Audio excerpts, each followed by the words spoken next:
kwetiri kuita panyaya version apo ndichikupai nyaya dziri kuitika muZimbabwe dzinopisa. Kuno kwakuna nyaya dzinonzi dzinopisa because dzese tinotaura tasiyana neZBC.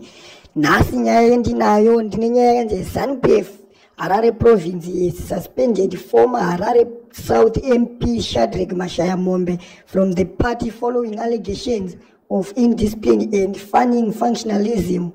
This comes in the wake of a recent bloodbath in the ruling party that saw ZANU-PF's Politburo expel veteran and Central Committee member Blessed Gesa along with 8 other members due to allegations of indiscipline.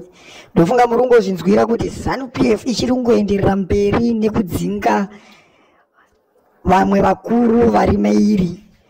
Apa tiri kuona kuti apa vadzinga mumwe futi MP wavo weZANU-PF wekuHarare South Shadrack Mashayamombe mushure mekunge kumazuva apfuurawo vakatombodzinga vaBlessed Gesa nevamwewo vemubato iroro, zvichireva kuti muZANU-PF munhu ukangoda kutaura chine musoro, ukangoda kuenda kusaiti kwevanhu unobva wadzingwa because vanenge vachiti petinoba tinoba tese, but apa wada kutsigira vanhu iwewe ndiwo wakuda kupura musoro, saka unenge wakunzwa kupandukira pati.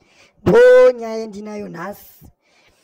Tosangana mucomment section mundiudza kuti muri kufunge chii pamusoro penyaya iyi yekudzingana kwavo ende vakaramba vachidzingana. Ndofunga zvakamboitika kumashure kuti vamunangagwa vazoita president vakatotambotanga vadzingwawo, saka amene kuti vakadzinga vanhu vakasvika mu30 kana mu50 vachafungei vanhu vacho, obviously rinenge rato rimwe bato rinenge rakutofomwa ipapo.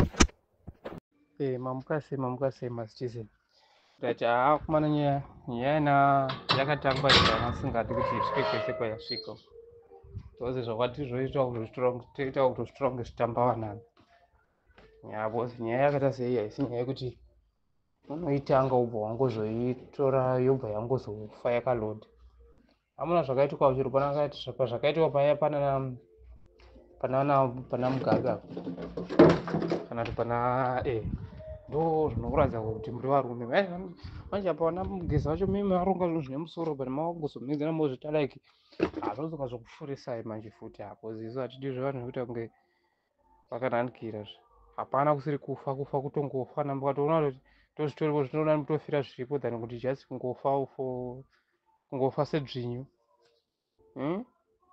Aiwa ngatitewo sevarume vamana, ngatitei sevarume. Isusu apa tiri kutongomirira chete mukana wekuti tiwane access because isusu zvinhu zvinotinetsa papa.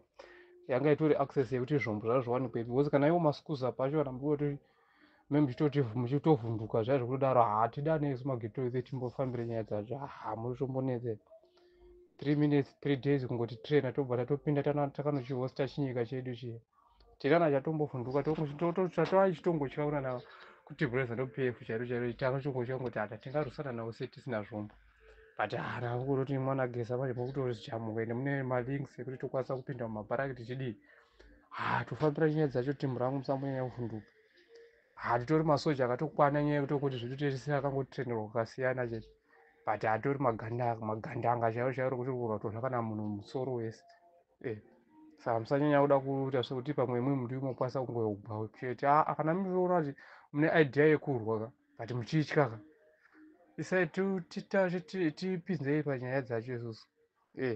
Hapo chisini chinyika ichaurichida ende chinyika chedu because tikasatodaro tikasatochitora nesimba chinyika chedu vanhu vacho vari machiri handitoona kuti zvinodhakwa.